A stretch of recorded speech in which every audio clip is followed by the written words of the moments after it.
So plastering. So when you have a full house that you're plastering, plasterer is going to start downstairs in the kitchen. So he's going to get all his gear in, got all his boards in. First thing he's going to do is gets his boards up. So get all his boards in, start downstairs, start cutting his boards, working all the way through the downstairs, then taking the boards upstairs, because while he's been in there for a few days doing the downstairs, he can work out exactly what he needs upstairs with his boards. So he's going to gradually take them up a bit at a time, rather than you coming into the house and just carrying all the boards upstairs that you want to, starting from the upstairs down. You're going to start downstairs, and every now and again you're going to take boards upstairs, so it's not such a big hassle and you're not going to be as tired doing it. So you're gradually taking boards upstairs, working out how many you're going to need. So once you're boarded downstairs, it's easier to do that, and then you make your way upstairs, boarding upstairs, and then plastering. Once it's all fully boarded, you'll bond out. If you're doing a new build, obviously you've just got boards on the wall. If it's a renovation project, then they're going to be bonding the walls, all the chasers, any loose plaster, anything that's come off from and all the demo works. They're going to be putting all the bonding on, and then they're going to start skimming. But they're going to start skimming from upstairs down. So always going to work back to the kitchen, and this can be an issue for you. So I was going to start upstairs, taking the stuff up, plastering upstairs, working the way through. Bit of advice for you: once the plaster is done upstairs, it might take him a few days to do it. You need to go upstairs when he's gone at night time. Open all the windows, just open all the windows, let all the air blow out, because the plaster will keep the windows closed, because he wants it, or she wants it, as humid as possible, so they can get more walls with plaster on and it doesn't go off right quick. So you need to go in there, you've got to try and get rid of all this, especially this time of year. You need to get rid of all the moisture in the house. So go out once it's finished at night time, go and open the windows. You might be there for an hour or so, have them all open. If you can, come back later on, close them all, but put them on the night vents. It's important that you have air blowing through, especially this time of year. It's going to take forever for it to dry out. So then the plasterer will come back, work his way downstairs, and he'll work his way back to the kitchen, exactly the same. So the kitchen's the last thing that he will do, because generally that's the way he gets out of the house, and that's where he's got his water. So he's always going to come back to that. So this can cause you an issue if you're wanting the kitchen to be fitted. It's the last house to be plastered, or the last room to be plastered, but it's going to be probably the first room that you want to be putting something in there, i.e. your kitchen.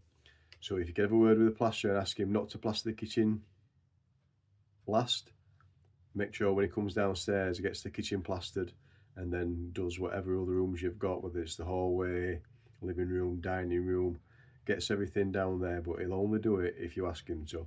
So make sure they ask him to do the kitchen, not the last thing, not the last room. Make sure as soon as he can, he gets the kitchen plastered for you, and then it's going to make it easier for drying. So same again, every night when he goes home, you go in there, you open the windows, let the air blow out, so the condensation that's already on the glass, that all disappears straight away, and then move them onto the night vent, so it's letting air blow through.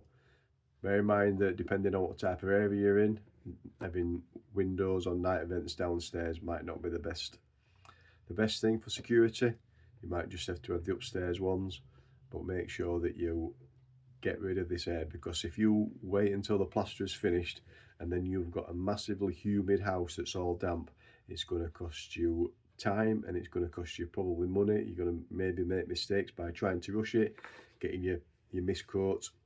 It's important that you do a mist coat on the walls and the ceilings, which is just a watered down coat of a paint. It's just to seal the fresh plaster. Don't put a normal coat of paint on. It must be watered down, but that's another video. So make sure that you've got your mist coat on, and it needs to be dry. The walls need to be dry, not just a little bit.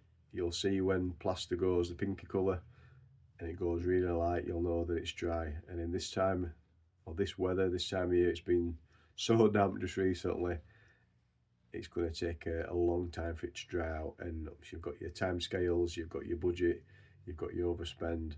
You can't be afforded to waiting, so you need to make sure if you can do these few things in the week that the plasterer's in there, because plasterer should get a full house done in a week.